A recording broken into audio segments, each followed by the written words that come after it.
All across here on the Mount of Olives, you will see literally thousands and thousands and thousands of these tombstones. Some of them you can see are actually very, very old and very, very ancient, and some of them are a bit more modern. Throughout the ages, the Mount of Olives has towered over Jerusalem, not just as a hill of stone and trees, but as one of the most sacred landscapes in the entire world, from the cries of Old Testament prophets who spoke of its destiny, to the moment Jesus himself ascended into heaven. From this very place, the Mount of Olives has always carried an atmosphere of mystery, prophecy, and divine promise.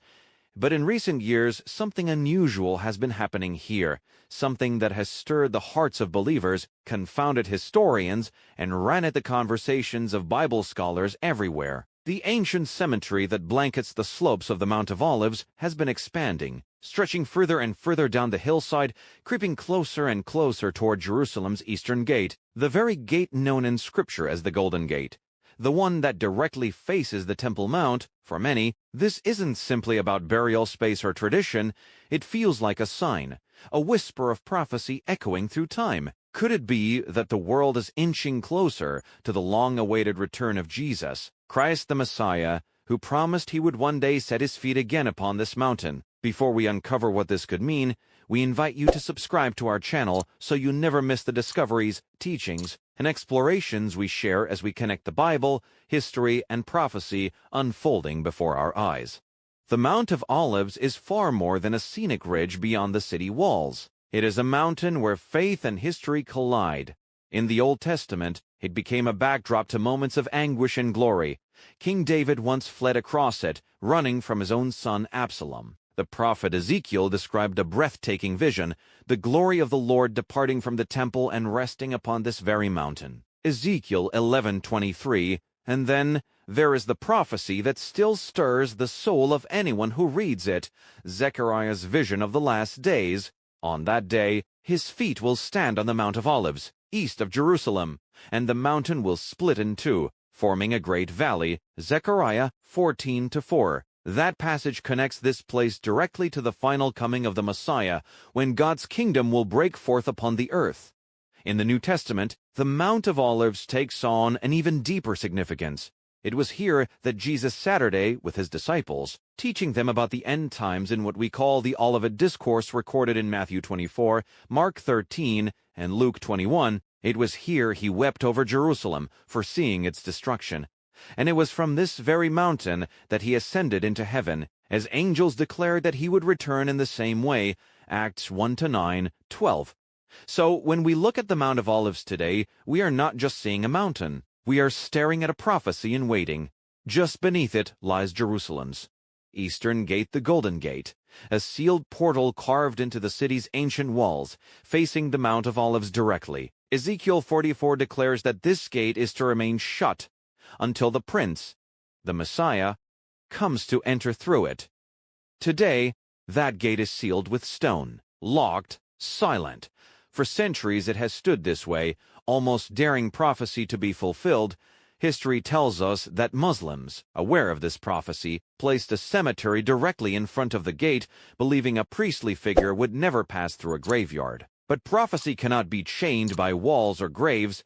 No stones can stop the King of Kings from entering. And as the Jewish cemetery on the Mount of Olives stretches closer and closer toward this very gate, many believe it is no coincidence. To them, it feels like a countdown. For over 3,000 years, the Mount of Olives has served as the most sacred burial site for the Jewish people. More than 150,000 graves cover its slopes, each one a testimony of hope, each one facing Jerusalem and the Eastern Gate. Generations chose this ground, not only because of tradition, but because Jewish belief teaches that when the Messiah comes, resurrection will begin right here on the Mount of Olives. To be buried here is to stand in faith at the front of the line. The endless sea of white stone tombs stretching across the mountain tells the story of centuries of expectation, silent, yes, but shouting with hope. Now, with space running out, the cemetery has begun pushing further downhill, expanding toward the old city walls, toward the sealed gate, and this is no ordinary expansion. For those who watch prophecy, the sight of thousands of fresh graves oriented toward the Golden Gate feels like a message from heaven, a preparation, a gathering, as if an army of the faithful is taking its position before the gate through which the Messiah is destined to enter. To Jewish believers, it is about readiness for resurrection. To Christians, it echoes Paul's words in Thessalonians 4:16. Every new burial plot edging closer to the gate is a reminder that death itself will not hold back the coming king. And yet, the Mount of Olives is not only about the future, it holds the memory of the past. Here, Jesus prayed in Gethsemane.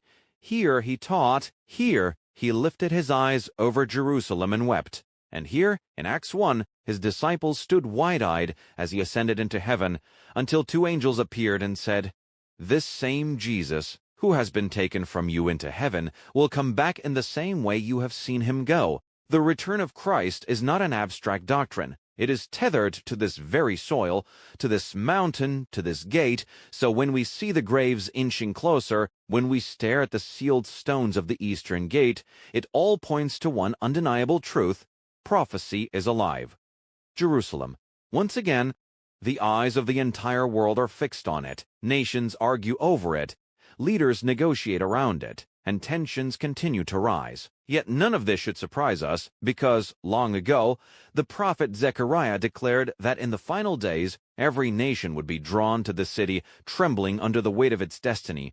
But the story doesn't end with fear or conflict. Scripture tells us something greater. The Messiah will come. He will step into history once again, not with war, not with division, but with deliverance and peace. Walk across the Mount of Olives, and you can feel that hope carved into stone. Thousands of graves face the city, leaning forward in expectation, like they're waiting for the moment when the earth itself will shake with resurrection. Even the sealed stones of the eastern gate whisper a promise, locked for centuries, yet destined to open not for armies, not for kings of men, but for the King of Glory. And yet, in the middle of all this hope, we remember Jesus warning in Matthew 24:36.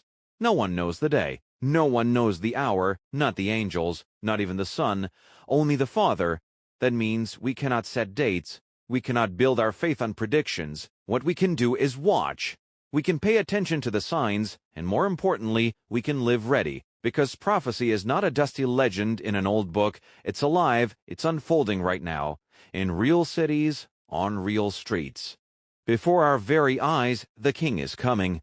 The Mount of Olives wait. The sealed gate stands, and prophecy moves forward. The question isn't if Jesus will return, it's whether we'll be ready when he does. So drop your thoughts in comment section, and don't forget to like and subscribe for more future updates on this.